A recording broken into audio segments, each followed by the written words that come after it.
Et Louis Dauphren, votre grand témoin ce matin, est Olivier Bétourné, historien de la Révolution française, éditeur. Il publie La mort du roi Louis XVI devant ses juges et devant l'histoire. C'est au seuil. Oui, avec le temps, c'est comme si les mots s'usaient un petit peu. Ce naguère très fort de représentation, de souveraineté semble prendre la poussière sur l'étagère de nos références mentales. Ils ont perdu de leur superbe. La Macronie paraît bien seule, comme un homme en détresse sur un banc de sable, et une marée montante menace de submerger l'ensemble, même progressivement. Vivons-nous une crise de régime ? Est-ce à la personne du président qu'on en veut ? En France, on est toujours prompt à mettre des têtes au bout d'une pique. Comment une nation font-elle sa légitimité ? Eh bien, un historien de la Révolution peut nous aider à comprendre ce que nous vivons à travers l'histoire. Bien sûr, la mort du roi est l'acte fondateur de la République et c'est clivant, c'est resté clivant en France. Le roi, la République a été baptisée dans le sang du monarque. Une assemblée lui a fait son procès, mais on peut regarder les choses de manière équitable et surtout dans la compréhension de qui était ce souverain Louis XVI, vers qui les regards se portent. Et semble-t-il, Olivier Bétourné, eh bien, Louis XVI aujourd'hui suscite l'intérêt. Bonjour Olivier Bétourné. Bonjour. C'est ce qui explique en fait que vous ayez cherché à comprendre qui il était. Oui, j'ai cherché en effet à comprendre qui il était, car je trouve que les historiens, au fond, sont trop polarisés autour de deux positions. Dans la tradition royaliste, on le considère comme une sorte de victime expiatoire de la violence déconventionnelle. Et de l'autre côté, du côté de la République, c'est volontiers la figure du tyran sanguinaire qui domine. Et du coup, ces deux représentations passent à côté de l'homme. Qui était cet homme ? Comment a-t-il vécu ces 5 mois d'incarcération au Temple, à la prison du Temple ? Et comment, au fond, a-t-il porté sur ses épaules, et par son engagement et ses convictions, cette légitimité de droit divin qui était la sienne. Il ne faut pas l'oublier, il est arrivé à son procès avec convaincu qu'il était légitime. Et il avait face à lui des gens qui contestaient au nom de la souveraineté du peuple. Voilà, comment il a vécu tout ça et comment, loin d'être une figure univoque, au fond, de victime ou d'acteurs violents, comment il a connu des retours en arrière, des moments de découragement, des moments d'engagement et des magnifiques moments de flamboyants devant la Convention elle-même.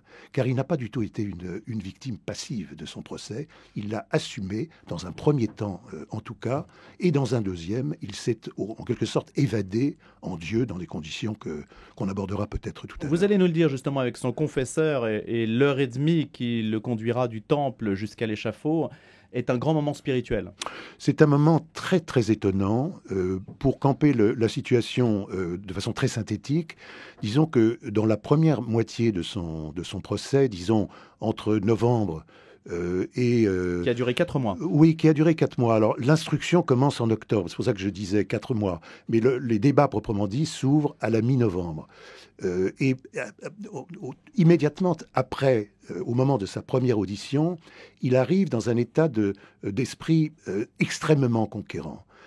Il l'a prouvé lorsque le maire de Paris est venu lui annoncer qu'il allait être entendu par la Convention en récusant l'imputation qu'on lui fait d'être Louis. Et il ne supporte pas qu'on l'appelle Louis Capet. Il n'est pas Louis Capet, il est Louis XVI. Et là, vous voyez tout de suite le conflit de légitimité qui se dit à travers son attitude. Et comme le maire, Nicolas Chambon, insiste sur le fait qu'il est Louis Capet, alors il lui tourne le dos, se précipite dans sa garde-robe et revêt la redingote couleur noisette, dite cheveux de la reine, comme on l'appelait à Versailles, et là, on comprend qu'il part au combat. Et il part au combat. Et il se présente à la Convention en défenseur, mais incroyable, de ses convictions, de ses valeurs. Il se justifie admirablement. Il n'y a pas d'avocat à cette étape, il y en aura plus tard. Et il est Louis XVI, oui, croisé. Je veux dire, croisé de XVI. Exactement. Alors, ça, c'est le premier temps. Le deuxième temps, c'est après cette première audition, et en attendant la deuxième, où ses avocats, là, vont le représenter et parler pour lui. Ça n'est plus son affaire. Et on sent qu'il se retire en quelque sorte de son procès. Et c'est là que j'avais cette expression en disant qu'il s'évade en Dieu. Au fond, c'est la justice des hommes. À quoi le voit-on, ça, Olivier Bétourné ? Vous qui avez voulu retourner aux sources primaires en enjambant un petit peu le 19e siècle et des interprétations qui ont pu avoir cours pour écrire un récit national, vous avez voulu d'abord greffer les deux récits, Convention et Temple. Oui, pour cette raison-là d'ailleurs. Exactement, pour éviter en fait les narratifs partisans. Exactement. Et comment... comment cette évasion en Dieu s'est-elle manifestée? Alors, il le signifie à plusieurs reprises, lui, et on a beaucoup de témoignages sur ce qu'il dit, sur ce qu'il pense, et notamment dans le carrosse qu'il emmène à la Convention. Dans ce carrosse, il y a le maire, il y a le procureur de la commune, et il y a le secrétaire greffier de la commune, et lui. Ils sont donc 4, et ils parlent. Et le confesseur? Non, pas là. Le confesseur ne l'accompagnera qu'au moment de l'exécution, c'est-à-dire le 21 janvier. Pour le moment, ils sont 4. Ils ont une discussion assez libre. Le secrétaire greffier est très, très bavard. Donc, il va raconter... Et d'abord, il fait son rapport au conseil de surveillance de la commune, mais au-delà de ça, il bavarde. Donc, il bavarde avec des sectionnaires, des militants, de sans-culottes, etc. Et tous ces propos circulent. Et on voit bien, à entendre ces rapports de conversation en quelque sorte, que le roi est dans une humeur conquérante.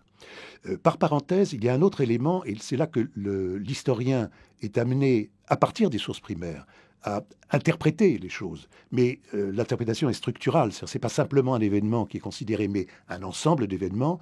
Tous les témoins l'apercevant dans le carrosse décrivent la couleur très pâle de son visage, très pâle. Et on voit qu'il est très, très, très rigide de tenue, et on sent qu'il est, comment dirais-je, il est très angoissé. Et donc il se présente à la Convention, à cette première audition, très angoissé. Mais il est angoissé comme un acteur est angoissé. Ça ne veut pas dire qu'il est défait. Il est prêt au combat, et il se prépare au combat. Et c'est ça qu'il faut bien comprendre. Et lorsque vous, encore une fois, vous lisez le procès-verbal de sa déposition, vous êtes absolument convaincu que la vivacité d'esprit, l'intelligence qu'il a dans l'analyse des événements est le produit de cette conviction et de cette croisade. Maintenant, le soir, parce qu'il faut aussi, là, être un peu à l'écoute et être attentif aux détails. Le soir, lorsque son valet préféré, Cléry, le déshabille et lui dit, il lui prépare son dîner. Je vous dis pas, il y a 4 côtelettes, un rôti, 3, je sais pas quoi, c'est une bouteille de vin et demi. C'est quelque chose de gargantuesque. Et est-ce que vous croyez qu'un homme défait peut avaler un truc comme ça? Non, c'est un homme conquérant. Et au moment de se mettre au lit, il dit à Cléry, je me suis quand même pas mal débrouillé tout à l'heure. Donc il pense gagner? Je ne sais pas. Je crois qu'il ne pose pas la question en termes de victoire ou de défaite. Parce que l'issue fatale, si on revient au carrosse et au confesseur, c'est un autre état d'esprit. Oui, mais je ne crois pas qu'il pose la question en ces termes-là. Il pose la question en termes de, au fond, je dois tenir mon rang. Et si je tiens mon rang, je serai à la hauteur de ma dignité et de ma sacralité. N'oubliez pas que le roi est inviolable et sacré. Sa personne est inviolable et sacrée. Et il a besoin, au fond, pour être à la hauteur de l'estime de soi, comme on dirait aujourd'hui, être digne de cette lignée-là, de cette dynastie-là. Ensuite, et je réponds à votre question de tout à l'heure, lorsqu'il sera, avec ses avocats, entendu 15 jours plus tard, entre les deux épisodes, donc 11 décembre pour la première, 26 décembre pour la deuxième, lorsqu'il sera entendu donc le 26 décembre, il y aura tout un travail qu'il aura fait avec ses 3 avocats pour organiser sa défense. Et ça, c'est pour lui un travail d'une cruauté terrible. Pourquoi ? Parce qu'il est amené à se défendre comme n'importe quel justiciable doit se défendre. Travailler sur les dossiers, vérifier que les apostilles qu'il a posées sur tel document sont vraies ou pas vraies, se mettre en situation, au fond, d'un citoyen ordinaire qui défendrait ses droits à partir du code pénal. Et ça, c'est pour lui absolument terrible, parce qu'il n'est pas un citoyen ordinaire et refuse de l'être. Et on ne sait pas comment juger un roi, Olivier Bétourné. Et on ne sait pas comment juger un roi. Et comment vous jugez un roi ? Il y a un point quand même important sur les mentalités de l'époque, parce que tout le XVIIIe siècle a pensé que l'homme, à l'image de ce que disait Rousseau, est bon par nature, et que même Montesquieu pensait la même chose, que ce sont les institutions qui finalement doivent être réformées pour éviter la tyrannie. Et donc, l'idée que les institutions puissent être mauvaises, ce n'est pas quelque chose... c'est quelque chose qui est assez naturel dans l'esprit des conventionnels. Et on doit, en fait, changer de régime parce que l'homme étant bon, on ne peut pas avoir de mauvaises institutions. Vous voyez, et donc il faut en quelque sorte se débarrasser quand même, c'est ce que dit Robespierre quand il dit, vous le citez, même si vous dites qu'il ne représente pas la totalité de l'esprit de la Convention, si Louis peut être présumé innocent, que devient la Révolution ? Il faut que l'homme soit coupable pour que la Révolution puisse gagner. Oui, alors ça c'est un point qui est évidemment très important. Et c'est même un des éléments clés du jugement que portent les conventionnels sur la question de le roi est-il jugeable? Le roi est-il jugeable et par qui doit-il être jugé? C'est le début des débats. Et en effet, Robespierre a sur cette question un point de vue tout à fait radical qui dit mais attendez, le roi a été jugé. On ne va pas reprendre un débat constitutionnel, un débat juridique et formel là-dessus. L'insurrection du 10 août, c'est le jugement du roi, c'est l'abolition de la monarchie. Et donc, si vous soumettez le roi au jugement, éventuellement... Ça suppose qu'il peut être acquitté. Exactement. Et s'il peut être acquitté, qu'est-ce que vous faites de la révolution du 10 août? Et pourtant, vous dites que c'est un procès équitable. Oui, le procès est équitable parce que le souci que mettent les conventionnels à entendre le roi, à lui fournir des avocats. Vous savez, l'Ancien Régime n'était pas si tendre avec les accusés, à ménager le protocole de questionnement, à organiser de telle façon que le justiciable soit protégé par un certain nombre de facteurs et de modalités. Tout ça procède vraiment de l'esprit de la Révolution, c'est-à-dire d'assurer au justiciable des droits, et des droits extrêmement formels, et qui doivent être respectés parce que la démocratie, c'est la forme. Qu'est-ce que cela nous apprend, Olivier Bétourné, sur l'état de notre mentalité aujourd'hui, de notre rapport au régime et à la République? J'y pense également parce qu'on dit, alors c'est une boutade, mais la censure fonctionne un peu comme une guillotine. On se dit, est-ce que Michel Barnier va passer l'étape de la censure? Ça, c'est un coup près, mine de rien, institutionnel. Mais on a pu voir aussi lors de la cérémonie du 26 juillet que du sang avait giclé sur la conciergerie et que Marie-Antoinette portait sa tête. On se demande pourquoi on ravive cette histoire-là. À quoi ça correspond? Alors, là, il y a plusieurs choses à répondre. Je crois que c'est vrai que la Révolution demeure un élément clé dans la formation de notre culture politique, et c'est surtout ce moment totalement clivant, dont le clivage perdure jusqu'à nos jours. Nous en sommes tous les témoins dans nos familles, dans nos relations, dans nos débats, dans nos discussions, et c'est très étrange de voir comment et à quel point les gens de notre entourage sont sur cette question, et notamment de la mort du roi, installés dans une conviction qui descend de très très haut, de très très haut dans leur histoire propre et leur généalogie. Alors, ce qu'il en reste aujourd'hui du point de vue des idées, c'est considérable. Parce que si on veut bien admettre que la mort du roi opère un transfert de sacralité de la monarchie à la République, et c'est bien de ça qu'il s'agit, notre République est donc sacrée.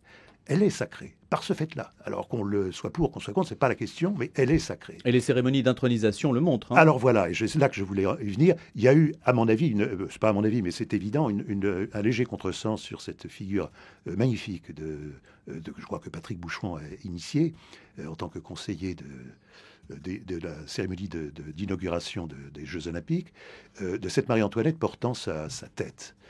Cette espèce d'éclat et chantant, ça ira. On n'entendait pas très bien, en tout cas sur le poste de télévision où j'étais, on n'entendait pas très bien avec la pluie. Mais c'était d'autant plus spectaculaire que c'était vraiment dans un milieu extrêmement hostile. Or, c'est une figure de martyr. C'est la figure de Saint-Denis, c'est une figure médiévale, Saint-Denis portant sa tête, et c'est une figure de martyr. Donc ça a été interprété par un contresens, mais qui est révélateur. Il est révélateur précisément du clivage que j'évoquais, c'est-à-dire les hostiles à la Révolution, en quelque sorte, pour aller vite, se sont immédiatement réveillés en disant vous voyez bien, il massacre le truc, il profane Marie-Antoinette, il en fait une terrible personnage arrogant et même décapité, continue à menacer le peuple. C'est vraiment un contresens. C'est une figure de martyr et elle a été présentée comme telle. Et je dirais que le fait qu'elle chantait Ça ira était terrible parce que ça avait même un côté procès de Moscou, c'est-à-dire vous voyez les accusés et les condamnés contraints de chanter ou les louanges du parti dominant et du parti persécuteur. Olivier Bétourné, la réprobation de la peine de mort ne devrait-elle pas unir aujourd'hui tous les Français autour de cette histoire commune? Écoutez, je pense que d'une certaine façon, elle les unit. Je pense que cette abolition, fruit de la décision de François Mitterrand et de l'engagement extraordinaire de Robert Badinter, fait, pas l'unanimité, mais est vraiment maintenant partagé. Ça fait partie de notre culture politique. C'est En tout cas, pour des raisons politiques. Hein. Et bien sûr, bien sûr, bien sûr. Alors maintenant, est-ce que ça change? Est-ce que ça modifie le jugement qui est porté sur la mort du roi? Sans doute. Si vous interrogez les gens sur est-ce qu'aujourd'hui vous seriez favorable à la décapitation du roi, ou bien à son exil, ou bien encore à une autre peine, j'ai tendance à penser que les... Travaux forcés, mais ça n'a pas obtenu de la part des conventionnels beaucoup de succès. Quand même pour le... 23 voix. Deux voix pour les travaux forcés, dont celle de Condorcet, je vous rappelle, qui était pourtant abolitionniste. Mais abolitionniste avec une exception. Donc pas une abolition de principe, mais je ne mets pas là-dedans. Mais en tout cas, les opposants étaient nombreux à l'époque. Et je pense qu'aujourd'hui, si vous posiez la question aux hommes et aux femmes du XXIe siècle, je pense que la majorité serait pour soit l'exil, soit je sais pas quoi, enfin une chose qui ne serait pas l'exécution. Mais si vous leur demandez de se reporter dans le contexte de l'époque et que vous plantez le contexte de l'époque comme je me suis attaché à le faire, là je pense que les choses sont beaucoup plus compliquées parce que le roi est véritablement convaincu des crimes dont on l'accuse. Il l'est. Il a trahi. Qu'on le veuille ou non, il a trahi. Alors on peut estimer aujourd'hui que ça ne mérite pas la peine de mort parce que nous avons aboli la peine de mort. Mais à l'époque, c'est la peine que l'Ancien Régime a prévue pour les cas de trahison. Et donc il y a une logique intrinsèque qui est celle du procès et de l'instruction. Conflit de légitimité, conflit de sacralité, les deux corps du roi aussi, le corps politique et puis le corps de Louis XVI. Et puis comment essayer de mieux appréhender ce personnage qui a été le dernier souverain français, Olivier Bétourné, La mort du roi. C'est aux éditions du Seuil, Louis XVI devant ses juges et face à l'histoire, et c'est tout à fait passionnant. Merci beaucoup Louis Dauphren, effectivement passionnant ce matin, le grand témoin à réécouter sur radionotre-dame.com. Au sens strict du terme d'ailleurs aussi, la passion, vous voyez. Effectivement, radionotre-dame.com et rcf.fr pour réécouter cette interview.